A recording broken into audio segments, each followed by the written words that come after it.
semua, kami Generasi Madani. Itu adalah slogan yang perlu setiap pasukan mengucapkan atau menuturkan seni untuk semua dan hashtag kami Generasi Madani. Bagus. Baiklah. Saya rasa hakim juga juri juga sudah bersedia. Peserta ketiga kita adalah pasukan ketiga kita juga telah bersedia. Sekiranya saat saya mengumumkan peserta ketiga untuk to be on the stage, saya minta peserta kategori sekolah rendah, itu pasukan yang terakhir, pasukan kelima dari SJKC Studio 1 untuk mengambil tempat di belakang pentas. Baiklah para hadirin, warga pengunjung Angsana Johor Bahru Mall, anda sedang menyaksikan Getas Suara pertandingan choir peringkat daerah Johor Bahru bagi tahun 2026 kategori sekolah rendah.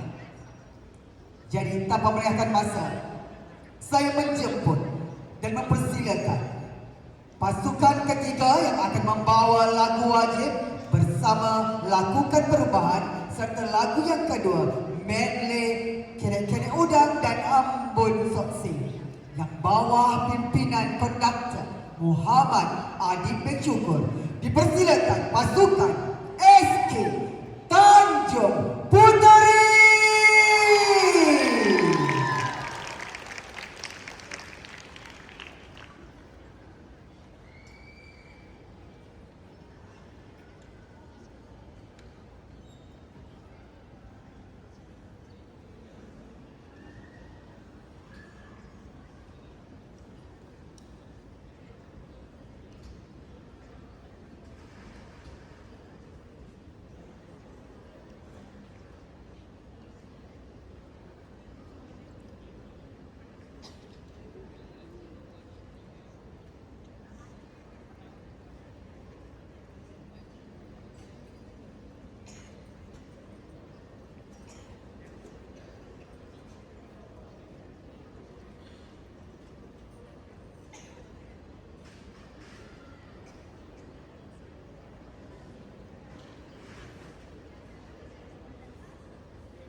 Baiklah, beri tepukan yang gemuruh sekali lagi kepada pasukan SK Tanjung Puteri.